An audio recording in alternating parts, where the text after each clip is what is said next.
Alphabet is expected to split their stock 20-for-1 on July 15th. What exactly does that mean for investors? That's what we're going to dive into in this video. So guys, smash that like button and subscribe if you're new. You're watching More Money. Let's get it.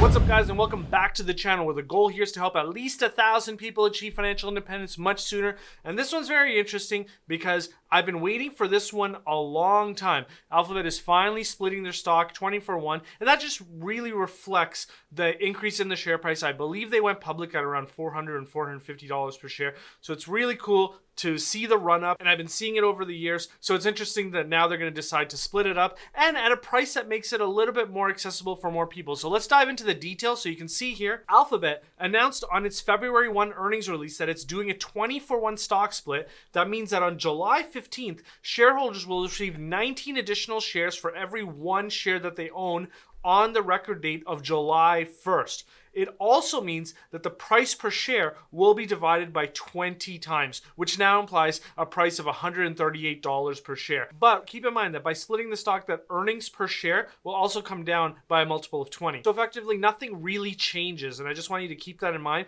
But I'm going to dive a little bit more into that. So you can see here, there's a lot of new investors in the market right now who aren't really experienced with stock splits and that kind of stuff. So just quickly explaining it. So a stock split is a corporate action where the companies actually increase the number of outstanding shares, and because the value of the company remains the same, the value per share declines because the denominator is just now higher. So for example, in a 2-to-1 stock split, if the stock is $10, if the ultimate market cap of the company doesn't change and the market cap divided by the number of shares is $10, well, if you double the number of shares, the market cap divided by the doubled number of shares would now equal $5 each. So there's no real economic value change. The company still makes the same amount of money, and so the earnings divided by the shares will now be split into two because you've doubled the shares. And so the real question is, why do companies really do share splits? Well, there's an official answer and then sort of like what I believe the real answer is. So you can see here, a stock split is often a sign that a company's thriving and that the stock price has increased.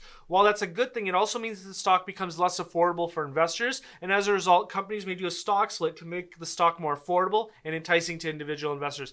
That's kind of been the official sort of explanation, and that's what I learned when I was in university. But as I've sort of been working in industry, I believe that the real reason is more self-serving.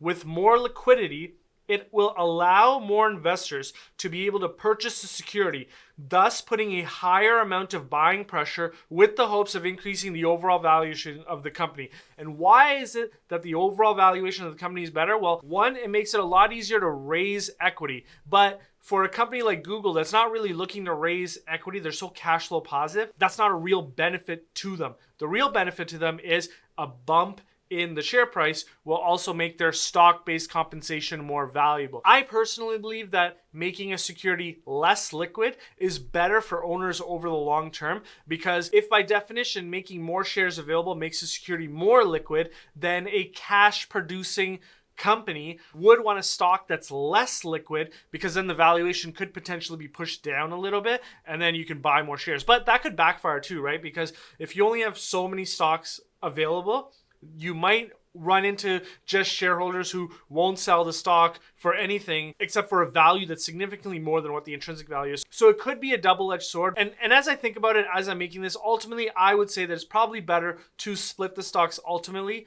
because the lower liquidity might actually work in the other way, where you might attract investors that are not long-term focused. So you might actually have lower values as well. So who knows at the end of the day? But the thing that you got to pay attention to is that there's no economic change over the long term based on the number of shares that exist in the market today, fundamentally. And so as I think about it, ultimately, I just don't think a stock split is either good or bad, nor is there any long-term evidence that I have seen. Now, you guys might disagree with me, and I'm actually very interested in learning. So let me know in the comments below if you have a different opinion. But the first thing that I thought of is, as someone who likes to invest using options, especially cash secured puts to enter into positions into companies, I found a really interesting comment under that article, which sort of explained what my excitement was. So you can see here, Danny Ward said that at the recent price of $2,758 per share, trading options in Alphabet requires a minimum block sizes of approximately $275,000. And so by reducing the share price by a multiple of 20, that would significantly reduce that block size. So you effectively have much more liquidity that will be added in for the security in the options markets. And for me, that's really good because I sell cash secured puts. So I want more buyers available for when I'm selling that cash secured put into the market. And so one of the questions that you might be asking is, should I be buying or should I be selling on the stock split? And I don't think the stock split should be a reason to buy or to sell. But here's the reason why I do believe this company is worth considering. And you can see here, the stock split isn't the reason to buy Alphabet.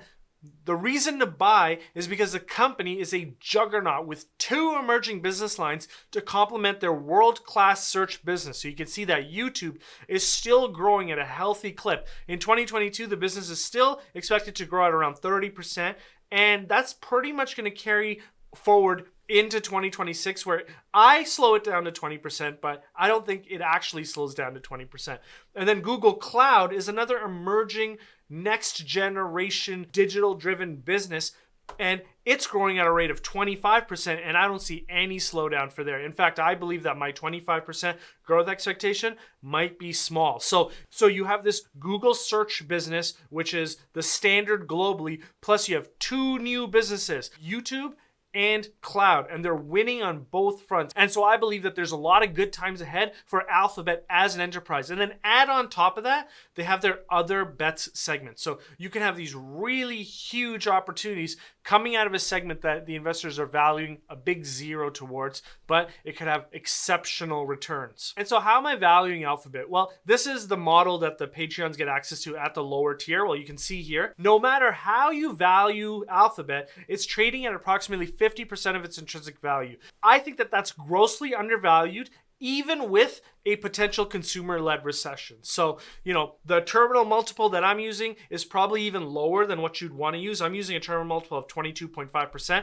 If you use probably the multiple that you should be using on a 5-year valuation, which is probably around 25, this company is worth more than $4,000 per share. But I've just been shy to make the valuation higher than $4,000. But how am I going to play this? Well, I do want to own more of Google. And so what I'm going to be looking to do is, as they split the stock, I'm going to be looking to sell cash secured puts with a yield higher than 15%. So we'll see if that happens, but I'm going to be searching. And so the question is, how do you get access to that valuation model that I just showed you? Well, very simple. You can get access to all of the models, including the tracker, at the lower tier for the Patreon. And the one thing that I haven't really talked about is that there's an epic live presentation each month over a Zoom call, and my very best work is reserved for that call. And so in order for you guys to get access to that, that's at the upper tier. And like I always say, there's never any risk to you guys, because if you decide to try it out and then you decide that it's not for you, no problem.